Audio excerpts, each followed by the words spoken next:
여러분 안녕하십니까? 이진숙 방송통신위원장이 임명된 당일 부위원장과 단둘이 앉아 공영방송 이사진을 결정한 게 정당했는지 확인하기 위해 국회 야당 의원들이 오늘 방통위에 직접 가서 현장 조사에 나섰습니다.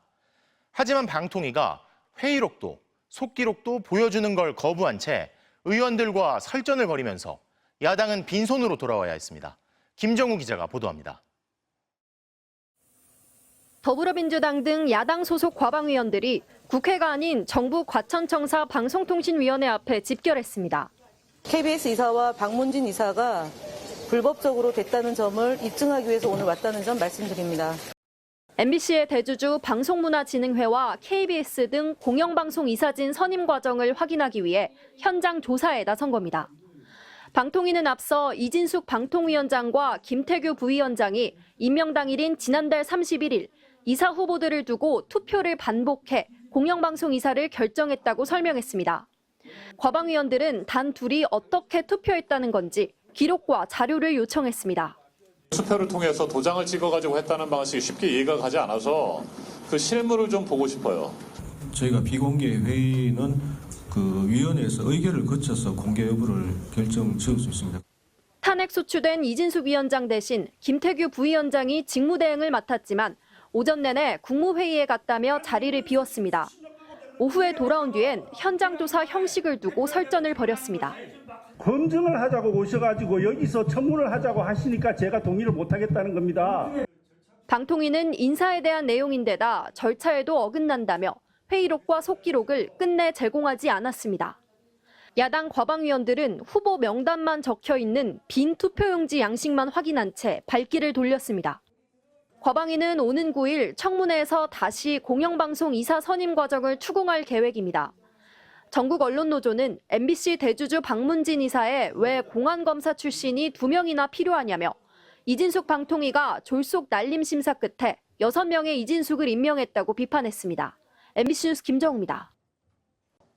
한국과 일본 증시를 비롯한 아시아 주요국 증시가 오늘은 반등했습니다만 사실 어제 폭락도 오늘 상승도 이유가 뚜렷하진 않죠. 금리가 낮은 일본에서 돈을 빌려와서 투자했던 엔캐리 자금이 일본 금리가 오르자 빠져나가면서 폭락했던 건지, 컴퓨터의 알고리즘 매도가 쏟아지면서 하락을 가속화했던 건지, 아니면 진짜 경기 전망 때문에 내렸다가 또 오른 건지, 의구심이 여전한 시장 분위기, 박윤수 기자가 보도합니다. 증시가 열린 직후인 오전 9시 6분, 코스피와 코스닥에 일제히 사이드카가 발동됐습니다.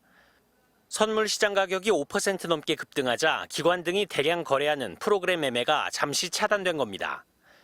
결국 코스피는 어제보다 80.6포인트, 3.3% 오른 2522.15로 마감했습니다. 하루 만에 2500선으로 다시 복귀했습니다.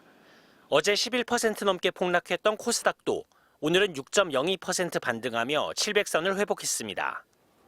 며칠 새 급락했던 일본 증시도 오늘은 사상 최대 상승폭을 기록했고 대만 증시도 회복세로 돌아섰습니다.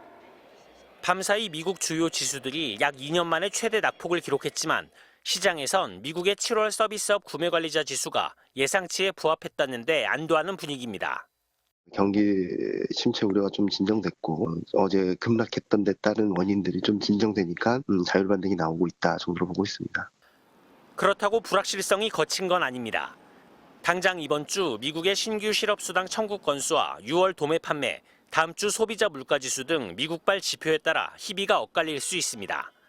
또 엔비디아 등 주요 빅테크 기업의 거품 논란, 중동발 위기감, 엔캐리 트레이드 자금 청산 등의 변수도 여전히 남아 있습니다.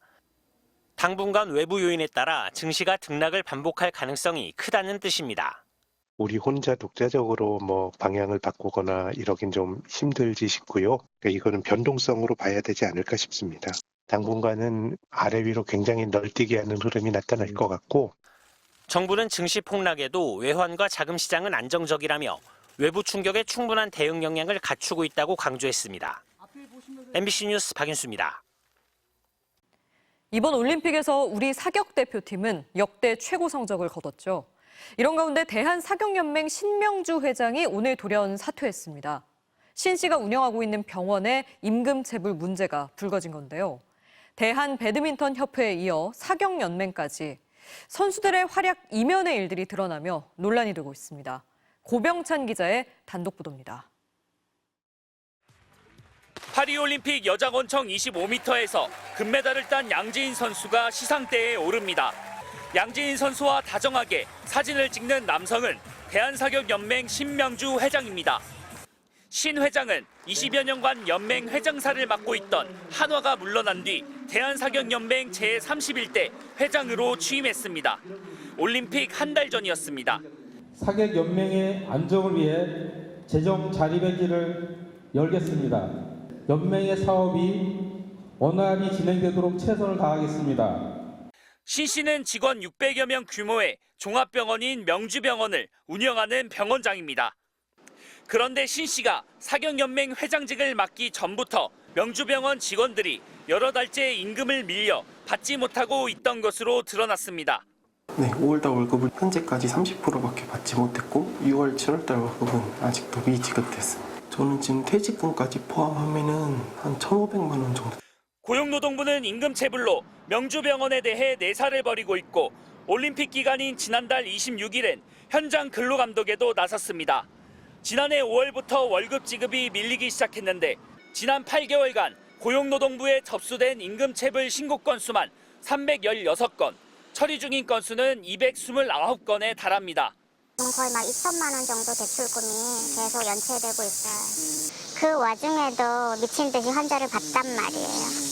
근데 그 상황들이 너무 억울한 거예요. 병원 운영이 어려운데도 신 씨는 사격연맹 회장직을 맡은 건 물론 용인시와 모교에 기부 활동을 하는 등 대외 활동을 이어왔습니다.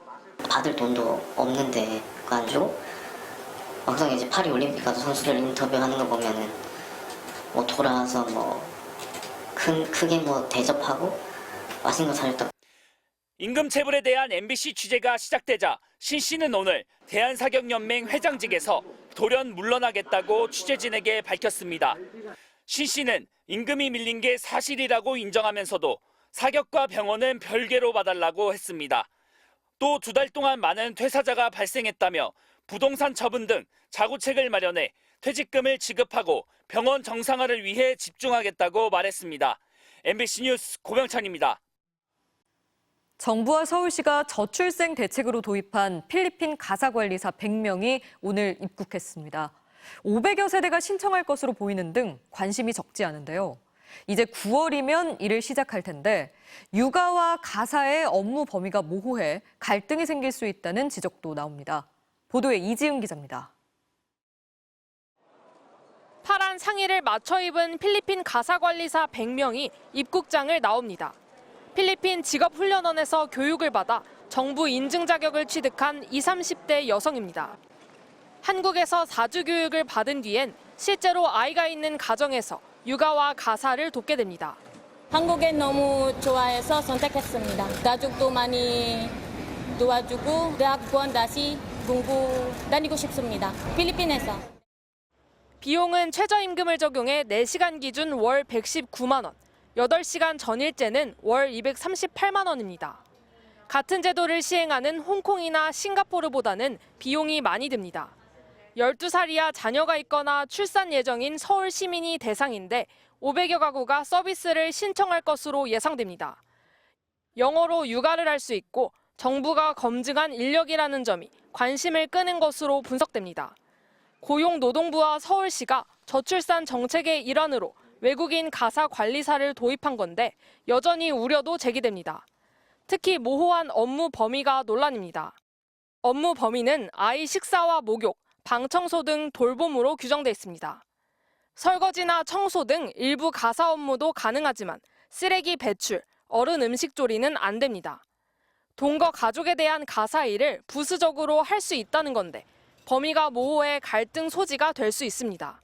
업무를 명확하지 않게 하는 거는 무슨 일이든지 시키는 것으로 흘러갈 것이고 돌봄의 전문화나 직업화에 역행하는 것을 가지고 당초 양국 정부가 협의를 시작할 때부터 돌봄에 방점을 찍은 필리핀 정부와 가사도 가능해야 한다는 우리 정부 간 미묘한 시각차가 여전한 겁니다. 정부는 내년 2월까지 시범 사업을 거쳐 합리적인 방안으로 보완하겠다는 계획입니다. MBC 뉴스 이지은입니다. 막대한 피해를 일으킨 인천 청라 아파트 단지 지하주차장 화재에 이어 오늘은 다른 지역 주차타워에 있던 전기차에서 또 불이 났습니다. 그런데 이번엔 국산 배터리를 쓴 국산차입니다. 충전 중이던 차량이었는데 열폭주 현상도 목격됐습니다. 이승섭 기자입니다. 주차된 차량에서 갑자기 연기가 피어오르고 출동한 소방대원들이 차량을 살펴보는 순간 불꽃이 뿜어져 나옵니다. 소방대원들이 사방에서 물을 뿌리지만 불꽃은 쉽사리 사그라지지 않습니다. 단장님, 여기 옆에 불 안 타게 이쪽에 잘 쏴주세요. 불길이 잦아든 차량에 소방대원이 다가가는 순간 다시 불길이 솟아오릅니다. 2차 열폭주 시작. 대원들 안전에 유의해서 진압하겠고요. 전기차 배터리에 충격이 가해질 때 발생하는 1000도 이상의 열폭주 현상은 차량이 견인차에 이끌려 주차장 밖으로 끌려 나오는 과정에서도 계속됐습니다. 열폭주 시작. 오늘 새벽 5시쯤 충남 금산군청 주차장 건물 1층 충전소에 세워져 있던 전기차에서 불이 났습니다.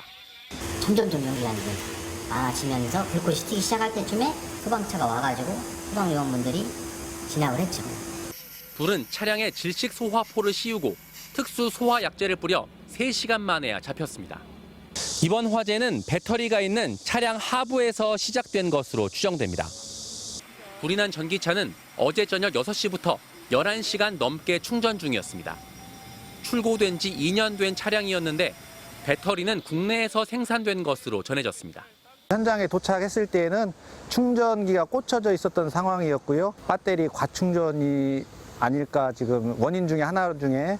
소방당국은 1시간 동안 4차례 열폭주 현상을 일으킨 차량을 적어도 하루에서 이틀 수조에 담가 화재가 다시 일어날지 여부를 살피고 있습니다. 경찰은 정확한 화재 원인을 규명하기 위해 정밀 감식을 벌일 예정입니다. MBC 뉴스 이승섭입니다.